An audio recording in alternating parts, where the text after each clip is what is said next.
honoring us with your presence at this first dialogue on illegal mining. We know that the issues of illegal mining are dear to your hearts and to the hearts of every Ghanaian. And that's why we decided that from time to time we'll hold this dialogue. This is not going to be the last. We'll hold this dialogue to update you on the progress that we're making in the fight against illegal mining.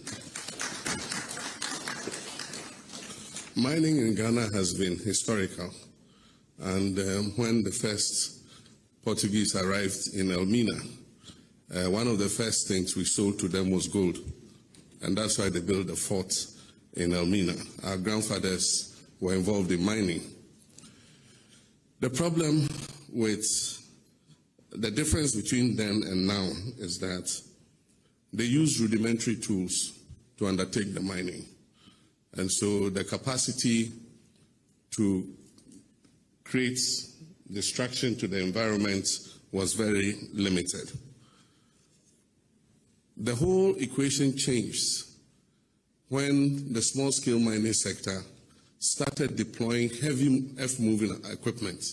Before, it was only the big-scale mining sector that was involved in using excavators and bulldozers and huge dump trucks. At a point in time, the small-scale mining sector, which is a legal sector of our mining, it was passed in PNDC time to allow, because we realized that the big mining companies were owned by foreign companies, and Ghanaian small-scale companies that had the capacity to mine were prevented from doing so. And so the mining code was revised to add for small-scale miners. And as I said, there's a difference between small-scale mining and artisanal mining. Artisanal mining was what existed before, using pickaxes and shovels and so on and so forth. But when the new licenses for small-scale mining started, and they could afford to bring in excavators and bulldozers and others, it meant that their ability to destroy the environment was expanded. And that is where we currently have our problem. I want to assure you that we are determined to win this fight. And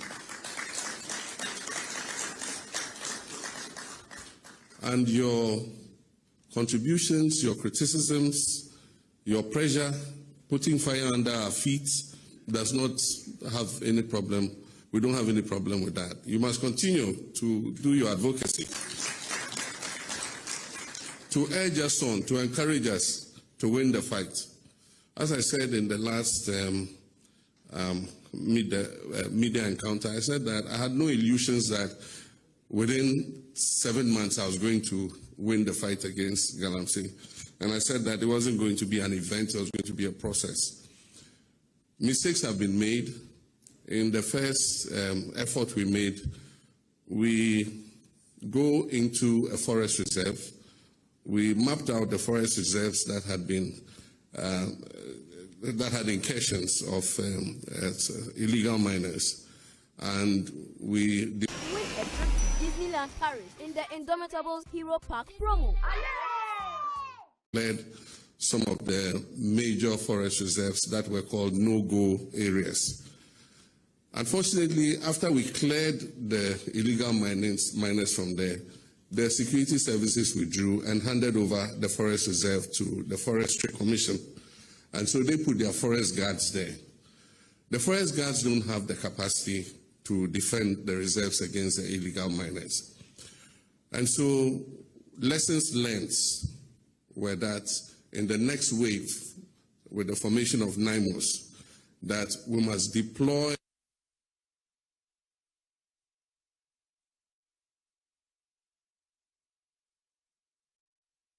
It comes with a cost, because if you send troops and station them permanently to guard the forest reserves, we must feed them, we must provide them with fuel, we must give them vehicles and all the logistics they need to be able to do that. And so that links up with Franklin's question about budget. We need a substantially bigger budget than we have currently to be able to win this war. Happily, budget hearings have started. The budget for next year is going to be presented to Parliament.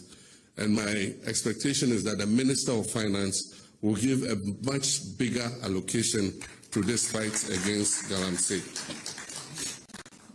We also need enough troops. Our troops are stretched. We have so many chieftaincy disputes all over the country, land disputes. And so you go to Sampa, we have troops there. You go to Gonjaland, Savannah, there are troops there. You go to Boko, there are troops there.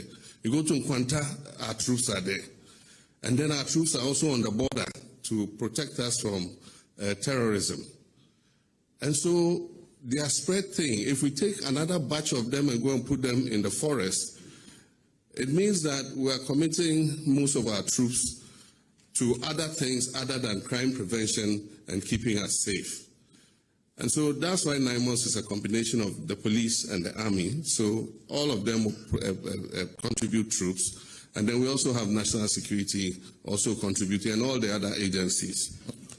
But happily, we have some additional troops coming with the winding down of some of the peacekeeping theaters. And so when they come, as many of them as possible, we'll add them to the force so that we're able to dominate all the anti-Galamsey sites and be able to win the battle. As he said, we have targeted 7 major zones in the regions.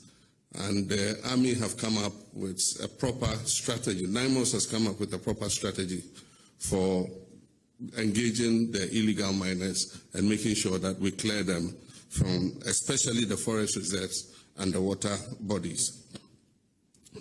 One of the important successes is the change in the whole issue of excavators. Excavators came in huge quantities.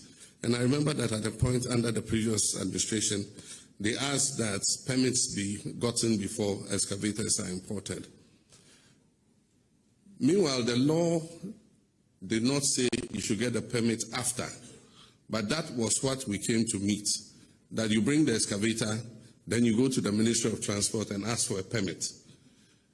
But the law actually says that you must get a permit before you import the excavator. And so now we're enforcing that law. And so you can't bring an excavator in, you can't put it on a ship, and we're telling the shipping agencies, if you bring an excavator for which there's no permit, we shall penalize you, the shipping agency, for carrying that excavator here to Ghana. In the meantime, we came to meet a huge quantity of excavators in the port. And that is what the lands minister was explaining to you, that we had to decongest the ports because there was no more space for anything. And so we've moved them to the military space at the Shire Hills and other locations, and we've corralled them there. One of the successes too is the registration of excavators. Even though the law requires excavators to be registered, nobody was registering their excavator. And so if you look at the DVLA records, there was no registration of excavators. And so anybody could bring in an excavator and take it straight into the forest. Today, we are requiring that every excavator must be registered with the owner of the excavator known. And once that is done, like he said, we started putting trackers on the excavator so that we know exactly where they are going to. It's not only illegal miners who use excavators, contractors working on our roads, quarries and others all use excavators. And so it's impossible to just put a complete ban on excavators, but we must know where that excavator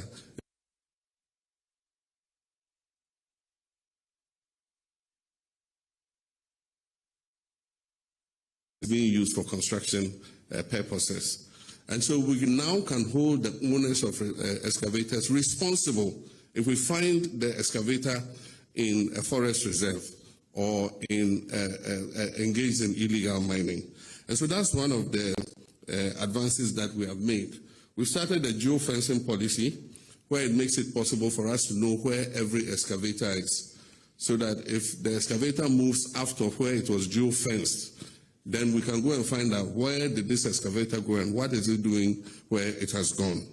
And so that would help us. With regards to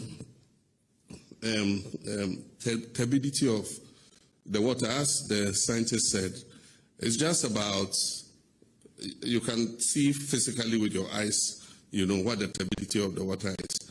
The thicker brown it is, the more coffee-like it is, the more polluted it is. The less it is, the less polluted it is. And so, like he said, we are scoring a few successes, especially on the Ankobra. I believe the minister chose the Ankobra to start because it flows through his constituency. And so there are some successes, but like he said, we still have the Pra, we have the Dinsu, we have the Birim, we have the Ofin and all of them. But that means that we must get more manpower. The Blue Water Guards have started work, and a lot of them are deployed on the Ankobra River. So far, we've recruited 1,000 of them. We pay them an allowance of, if you take away deductions and other taxes, of about 1,500 cedis a month. And so if we have 1,000 of them, and we pay about 1,500 a month, it means for a year, you're talking about roughly 18 million cedis. And that's for 1,000 of them. And so if we scale up, then it means that we need more money to employ more of them. But I endorse it because it gives them an alternative source of income. Because as they are fighting the pollution of our water bodies, they are also earning an income as a kind of alternative livelihood. And so that is something that we'll have to scale up. And so the Minister of Finance in doing the budget must make extra provision. We also have to start reclamation, because it's not enough to just stop them and drive them away and leave the land scarred the way it is. And so there are a few companies that have worked with the United Nations, and they have come up with some trees that help to regenerate the soil and can also take out toxins from the soil. If you've heard about the green Sahelian wall that the United Nations was sponsoring, some of the companies involved there have also come and tried those crops in areas that we want to reclaim. And they say that the tests are positive and they can work with us. But of course, we need to use these bulldozers and things we have recovered to level out the land before these vegetative, organisms are put in the land to be able to reclaim the land. So reclamation is one of the areas that we must look to. Happily, we should be able to get some support from green climate funds and a lot of these green funds to assist us in reclamation. But we must put our resources in first. The menace of illegal mining, and I've been trying to find out about best practice, and I found out that apparently we are not the only ones suffering. The high gold price is pushing a lot of people into gold, especially gold.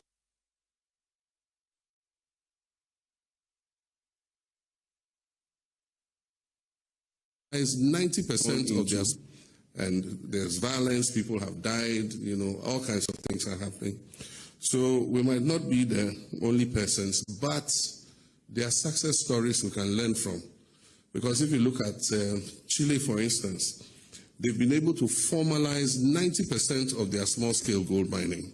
It means 90%, they were in the same situation as us. But today, 90% of their small-scale mining is formalized.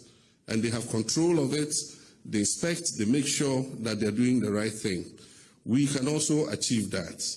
And so even though we're not alone facing that menace, I believe that we can use the best practices of Chile and others to also formalize our small-scale mining sector and make sure that we're able to take control of it. And that is part of what we tried to do when our colleagues died in the helicopter crash. We contacted the big mining companies. Some of them have concessions like 200 miles square.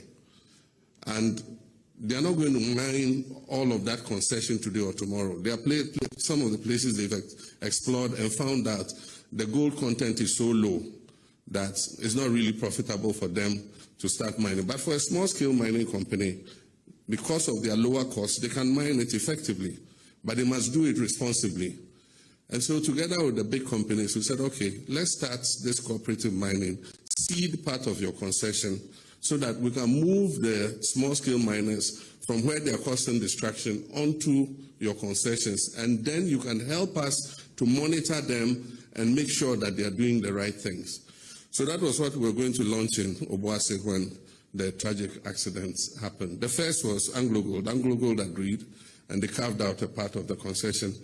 I'm happy to know that since then, Newmont have come on board and are going to assist with the cooperative mining. And some of the other bigger companies have agreed that they will carve out part of their concession so that we can move these illegal small-scale miners onto those places. And so we'll continue to do that. We also have the issue of geology and geological exploration. Currently, our mineral prospects have not been explored adequately. Happily, there's new technology generated by AI that allows those with the technology to partner with our Geological Survey Department.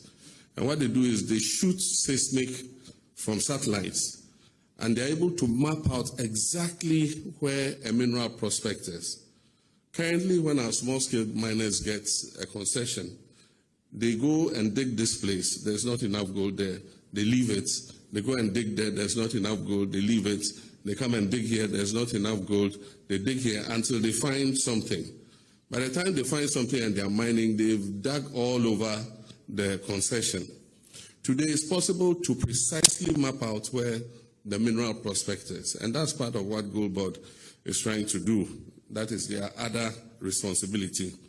That is to give Geological Survey money together with their partners to shoot the seismic for Ghana and show where exactly the resources are. And based on that, do PPPs with Ghanaian mining companies that will mine that gold responsibly so that they don't go around just digging everywhere. So that's one of the things that Gold Board is going to introduce. And this fits into their track and trace system, which they are going to launch, because we cannot export gold to the European countries because of LBMA restrictions. And yet, if we introduce a track and trace system, we should not only be able to export to the Asian countries and the Middle East, we should be able to, once the gold has been tracked and it's known to have come from responsible sources, then we can export it into the LBMA countries. And that allows us to get a much higher price, for our gold than we currently have. And so Gold Board has to activate that other aspect. Aside from that, we're looking at best practices for small-scale mining, because small-scale mining is not restricted only to Africa or to Ghana. It is done even in the advanced countries. And so there are small-scale mines in Canada, Australia, even in the United States of America. And that's why when I spoke the other time, I said that we're contacting some of them so that our Small-Scale Miners Association, could be sent to go and see that you can do this in a much better way than we're currently doing. Happily, we've trained a lot of geologists, we've trained a lot of mining experts. University of Mines and Technology has trained so many of our young people who have the technology and the ability to do so. And so the intention is to attach these graduates of UMAT to the district mining organizations, and they would help the district mining organizations to go and inspect the small-scale mining industries and make sure that they're doing the right thing. Normally what you do is, before you start, you must dig what they call a tailings dam to contain any water that you use to wash the gold. And so all the gold that you wash must go into the tailings dam and is contained. And after you wash the gold and you finish mining, you're supposed to cover the pits, and then after that, there are chemicals that you can use to clean and detoxify the water. I'll come to that in a short while. But like I said, it's not an event, it's a process, but we will never give up. It's a long journey, but we'll continue to work on it. I like that somebody raised that, what are we doing to the kingpins? Because most of those 1,400 who have been arrested are young youth who are looking for something to be able to look after themselves. And we'll prosecute them, we'll imprison them. But those who run those operations are the ones that we must be arresting and imprisoning, not these little boys, you know. And so we need to change our strategy. We can arrest the boys and all that.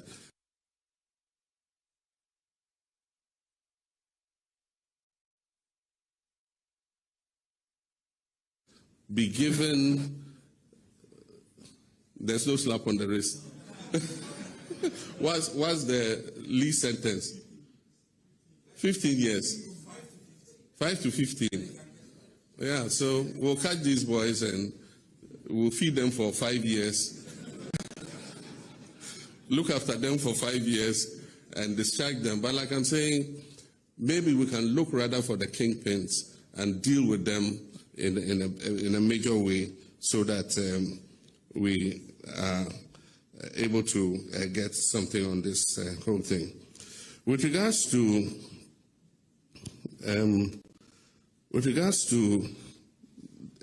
the toxification of the waters, like the EPA was saying, we started some pilots. There are new chemicals that have come that allows you to treat water and take out the toxins and the heavy metals. There are new chemicals that have come. One of them is called dioxin. The people came and we sent them there. They took samples, they tested. We're waiting for them to bring the results back. But there are other ways of dealing with gold, that is processing gold, without using mercury and cyanide. There are different for instance, you have what they call vortex concentrators. You put the gravel in there, and it's a vortex. It's like a centrifuge. And all the heavy things sink to the bottom.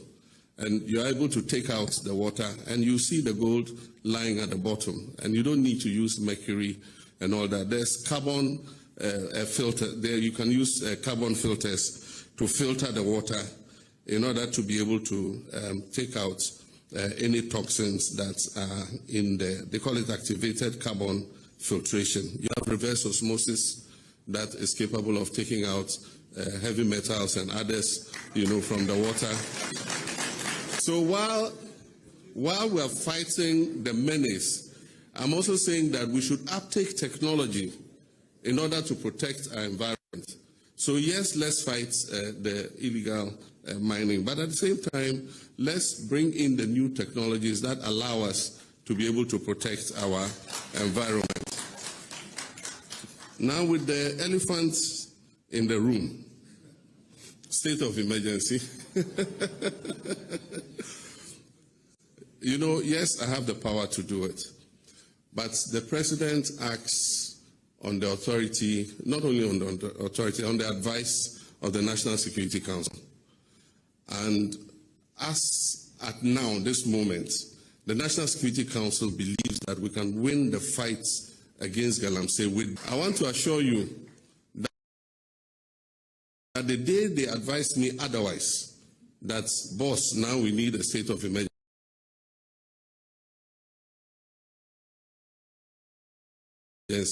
I will not hesitate to fight. And as we deploy more troops and we apply more resources to the fight, I'm sure that gradually we'll begin to see that we're winning the fight. So like I said, this is not going to be a one-stop dialogue. We're going to continue to update you. We need your support. We need your criticism. We need your advocacy. We need your pressure. Continue to put our feet to the fire, because that will encourage us to also continue to work harder. And so I want to personally assure you that as president,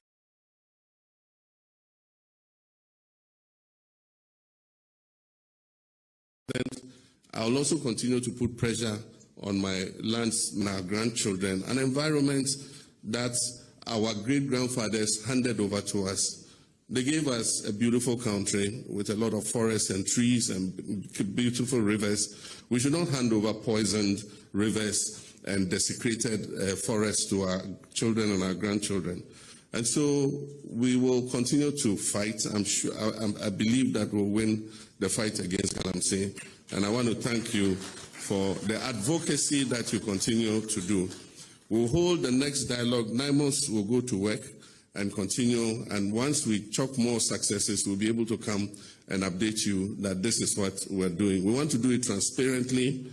We have nothing to hide. I don't gain anything from Galamsey. I am not personally involved in Galamsey, and I have no interest in it continuing. And so you can be sure that we are all on the same side, and we'll continue to do this work. I thank you very much. Thank you.